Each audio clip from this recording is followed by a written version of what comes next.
going on, everyone? Welcome back to my channel. Today we're talking about a brand new VOD release, Test Pattern. Let me know in the comments what your thoughts on this movie were, if you already saw it or if you were planning on seeing it, and make sure to hit that thumbs up button if you like these reviews, as it helps me out immensely by getting my channel out there. And if you're new here, I hope you consider hitting that subscribe button so you can stay up to date with reviews of new releases, older films, hidden gems, and so much more on a near daily basis. But let's jump right into it and let's talk about Test Pattern. This follows Renesha and Evan. In the early stages of a loving interracial relationship, the strength of their bond is tested by the gender and racial prejudices she encounters as a black woman seeking justice within the healthcare industry and criminal justice system. This is written and directed by Shatara Michelle Ford in her feature debut. It had a run in virtual cinemas back in February before getting a VOD release yesterday, April 20th. And it's a particularly heavy film, with a lot of the conflict stemming from a traumatic event, in this case being sexual assault, especially tackling it in conjunction with racial prejudice. And considering it throws a lot at us, it may not be the easiest film to get through. However, what I will say is that this does handle everything a lot more gracefully than other films that have tried tackling similar subject matter. The event that kicks everything off is not at the forefront of the story or shown in detail.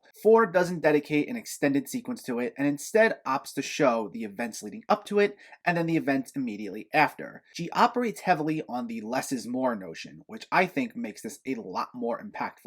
Because this is a film with something to say, as I mentioned earlier, highlighting the discrimination within both the criminal justice and healthcare systems. Much of the film shows Evan driving Renesha around from hospital to hospital, looking for a test kit to get evidence for the assault in question. And things become more frustrating as they repeatedly get denied and sent all around town, driving sometimes miles out of their way, usually not because the hospitals they go to don't actually have the kit, but they do, and everyone there, quote-unquote, doesn't have the qualifications, or at least that's what they tell Evan and Renesha. But it doesn't seem like the hospitals are very interested in getting anyone in who does have the qualifications. Anytime they're asked for one, the hospital personnel dance around the question, stumble through their answers, say they can't do it, and then follow all that with very half-hearted attempts to show empathy. And all the while, as the two travel from medical facility to medical facility, tensions begin to rise between them. Evan lashes out in anger at each hospital's lack of consideration, unable to comprehend why they're being so difficult about this. And Renesha, after the first couple of attempts, begins to grow tired as she comes to terms with the painful truth that this might not work out in her favor. And it causes a noticeable shift in their relationship as Evan continuously insists on pursuing what they need, even when Renesha tells him to let it go. All the while, both leading up to the incident and as they're traveling, we get flashbacks to the early stages of their relationship and we see them at their happiest. And since we do get an extended sequence of how they met at the very beginning of the film, it allows us to really connect with these two characters and be invested in them right from the start. I've seen other films that attempt to tackle subject matter like illness or a traumatic event, and they'll let that one incident define our characters, but this doesn't fall into that trap. And that's partially thanks to the writing, and partially thanks to two really solid performances from Brittany S. Hall, who plays Renesha, and Will Brill, who plays Evan. The two have excellent chemistry together in the flashback sequences, and the fact they go so well together will put a smile on your face. But it's also stunning to see how subtly they convey the shift in their relationship in the present-day sequences. We don't get any moments of them lashing out at each other necessarily, nor do they have this very on-the-nose conversation regarding the differences in how they're both treated, and instead it's all expressed through their facial expressions as well as through moments when they actually don't say anything to one another. The film's most intense moments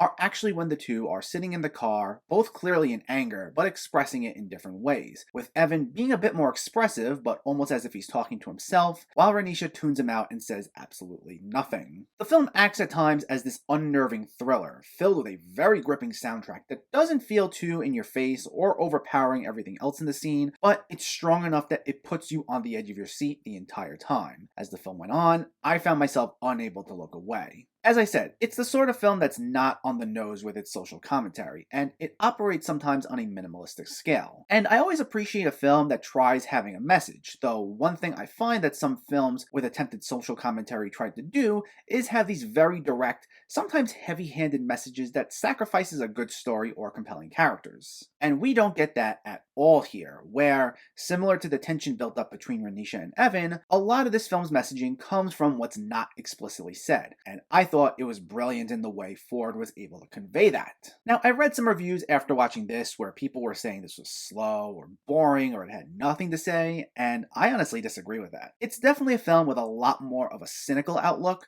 acting more as an even darker counterpart to the film Never, Rarely, Sometimes, Always from last year, which handled some of the same subject matter as this. So, if you're looking for something that has a very uplifting feel, this isn't the film for you.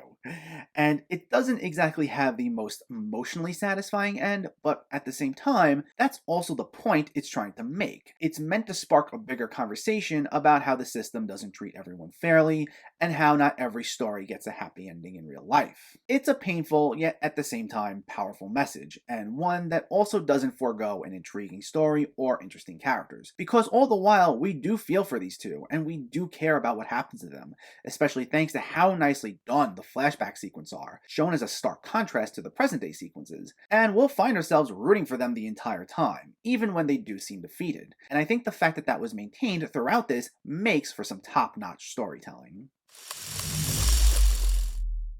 Test Pattern isn't an easy watch, but it handles its subject matter a lot more gracefully than a lot of other films that tackle or similar subjects do.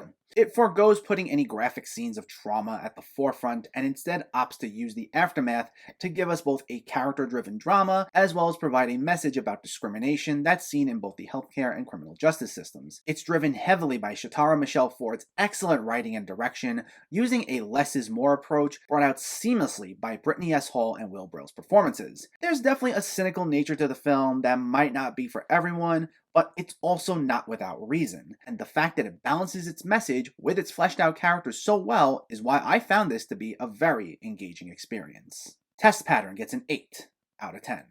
So let me know, did you see Test Pattern or are you planning to see it, and what were your thoughts? Did you find this thrilling? What's a good movie with social commentary that you've seen lately? Let me know in the comments below so we can discuss. Also, if you enjoyed this video, please like it and share it, and for more movie reviews and film discussion, please make sure to hit that subscribe button to stay updated. Thanks for watching everyone, and keep having fun with film.